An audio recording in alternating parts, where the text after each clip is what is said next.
آپ کے علم میں ہے کہ نئی حکومت کی تشکیل ہوئی ہے اور ایم کیو ایم کی خواہش یہ تھی کہ جس طرح ہم نے بڑی محنت سے، بڑی مشکل سے، بڑی حکمت عملی کے ساتھ اور صبر کے ساتھ اپنا مینڈیٹ واپس لیا ہے سندھ کے شہری علاقوں کا، یہ مکمل مینڈیٹ واپس نہیں ہوا ہے۔ جس طرح کہ ہم نے پچھلے سال مردم شماری میں 50 سال سے سندھ کے شہری علاقوں کی آبادی کو گننے میں ڈنڈی اور ڈنڈے مارے جا رہے تھے، اس کی شدت کو ہم نے کم کیا، اور ایک ایسے وقت میں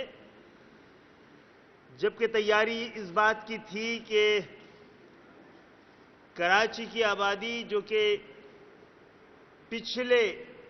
مردم شماری میں تقریباً 1 کروڑ کم دکھائی گئی تھی اور 1 کروڑ 60 لاکھ دکھائی گئی تھی،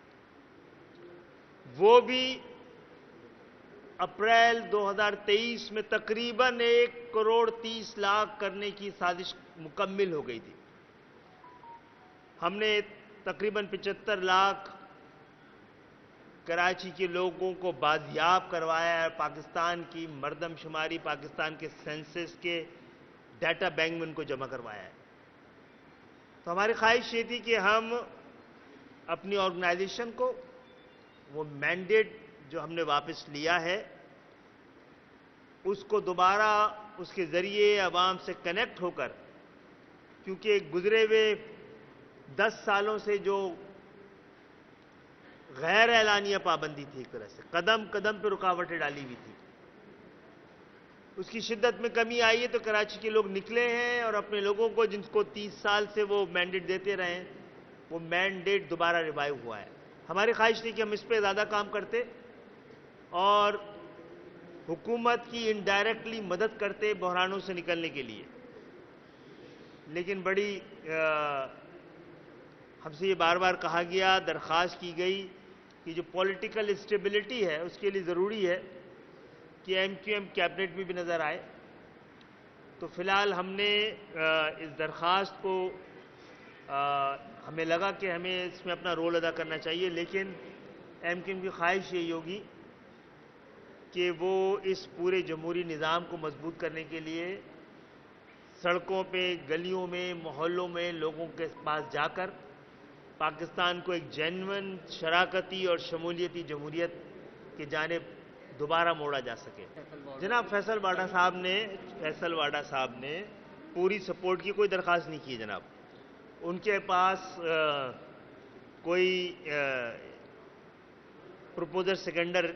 کی انہوں نے درخواست کی تھی، ہم دے سکتے تو ہم نے دے دیا ہے، اس میں کوئی ہمارے اصولی موقع پہ کوئی فرق نہیں پڑ رہا ہے، لیکن انہوں نے کم سے کم ہم سے مکمل سپورٹ کا تقاضا بھی نہیں کیا، انہوں نے تقاضا ہی نہیں کیا ہے، وہ پھر بات کریں گے ہم اس سے۔ میں آج اسپیشلی اسی لیے آیا ہوں کیونکہ سیکریٹری نہیں تھے بہت کئی مہینوں سے وہاں پہ ministry of science and technology میں، وہ کل انہوں نے چارج سنبھال لیا ہے، ان کو بتا دیا گیا ہے اور یہ بات آ کے آج یہاں کے جو ملازمین ان کو بھی بتا دیں گے۔ اچھا، 2 باتیں ہیں، آپ کو علم میں ہوگا کہ ایک تو 18ویں ترمیم کے بعد یہ ڈیوالو سبجیکٹ تھا، لیکن کیونکہ پالیسی میٹرز ابھی بھی بڑے اہم ہیں پاکستان میں، تو ایجوکیشن کی منسٹری اور سائنس اینڈ ٹیکنالوجی کی منسٹری مل کر وہ علم نافع جس کی پاکستان کو ضرورت ہے، اس وقت ایک جانب یورپ میں ایجنگ کنٹریز ہیں جہاں آبادی کم ہو رہی ہے، ترقی کی رفتار کم نہیں ہو پائی ہے، دوسری طرف پاکستان جیسا ملک ہے جہاں کہ ابھی بھی تقریباً 65% آبادی 30 سال اور اس سے کم لوگوں پہ مشتمل ہے۔ یہ ایک وقت آ گیا ہے کہ ہم اس وقت پاکستان میں جو مالی بحران ہے، سماجی بحران ہے، بے روزگاری ہے، اس سب کا حل یہ ہے کہ ہم انٹر کے ایسے نوجوان جن کی میتھ اور انگلش اچھی ہے، انٹر سے لے کے چاہے وہ آئی ٹی کا گریجویٹ ہو، پی ایچ ڈی ہو، ہم سب کو 1 سال کا ایک ایسا انٹرنیشنل سرٹیفکیشن کرا دیں جس سے نہ صرف وہ پاکستان کی ضرورت بلکہ عالمی ضرورت کو بھی پورا کر سکیں۔ ہمارے 10 لاکھ لڑکے ٹرین ہو کے آنے والے 1-2 سالوں میں اگر پاکستان سے نکلیں گے تو وہ کسی بھی طرح سے برین ڈرین ہونے کی بات نہیں ہوگی بلکہ برین ٹرین ہونے کی بات ہوگی۔ 10 سال یہ نوجوان جائیں گے، پاکستان کو رقم بھیجیں گے، اور اس کے بعد 10 سال ایسے دنیا میں جو کہ سائنس اینڈ ٹیکنالوجی کی لیڈنگ کنٹریز ہیں، وہاں سے واپس آ کے پاکستان کو ڈیجیٹلائز کرنے میں بھی مدد کریں گے. دیکھیے، دو بات یہ ہے. نہیں، ایم کیو ایم نے ابھی تک کوئی نام نہیں دیا ہے. ایم کیو ایم نے کہا تھا کہ آپ موجودہ گورنر صاحب ہمارے نامنیز تھے. اب یہ بات صحیح ہے کہ یہ ہم نے ایز سچ کوئی ڈائریکٹلی مطالبہ نہیں رکھا، نہ حکومتوں کے حوالے سے رکھا تھا، وزارتوں کے حوالے سے رکھا تھا. یہ بات بڑی وضاحت سے کر دوں، ہم ایک بار بھی پاکستان مسلم لیگ کے پاس وزارتوں یا گورنرشپ کے لیے نہیں گئے تھے. ہم ان سے ان کی حکمت عملی اور آگے پاکستان کو بحرانوں سے نکالنے کے لیے ان کے پاس کیا پلان ہے یہ پوچھنے اور اپنی مدد اور اپنا تعاون پیش کرنے کے لیے گئے تھے. یہ حکومت میں شامل ہونے کی درخواست خود پاکستان مسلم لیگ کی جانب سے آئی ہے. گورنر کی بھی ہم نے کوئی مطالبہ نہیں رکھا، لیکن ہم یہ سمجھتے ہیں کہ بہت پہلے طے ہو چکا ہے کہ گورنر سندھ کے شہری علاقوں کا ہونا چاہیے اگر وہ وزیر اعلیٰ سندھ کے شہری علاقے کا نہیں ہے. اس پہ بات ہو رہی ہے، لیکن ہم نے ان میں سے کسی چیز کو اپنی انا کا مسئلہ نہیں بنایا ہے.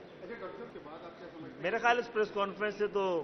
پریشر سے نکلنے میں مدد ملی ہوگی، پریشر بڑھا تو نہیں ہوگا. باقی جب انتخابات کے حوالے سے سوال اٹھتا ہے تو وہاں سے جواب یہ ہوتا ہے کہ آپ لوگ اس کو ٹھیک کریں اگر کوئی ایسے امکانات ہیں. ہاں، اگر ہم سب نے اپنی سیاست پر اپنی ریاست کو ترجیح دی تو ہم اس بحران سے نکل جائیں گے. میرا خیال ہے 15 سال سے جو سندھ حکومت تھی اس نے نشانے پر رکھا ہوا تھا سندھ کے شہری علاقوں کو، خاص طور پہ اس کی تعلیم پر. تو ہم کوشش کریں گے کہ اس وقت اس بحران سے نکالنے کے لیے وفاق اپنا رول ادا کرے، اور ہم انشاءاللہ یہاں پر سندھ کے اندر بھی دانش اسکول بھی کھولیں گے، اور وفاق کی بہت ساری سائنس اینڈ ٹیکنالوجی کی جو سے تعلق رکھنے والی اسپیسیفک اور اسپیشل یونیورسٹیز ہیں ان کے قیام کی بھی کوشش کریں گے. بہت بہت شکریہ.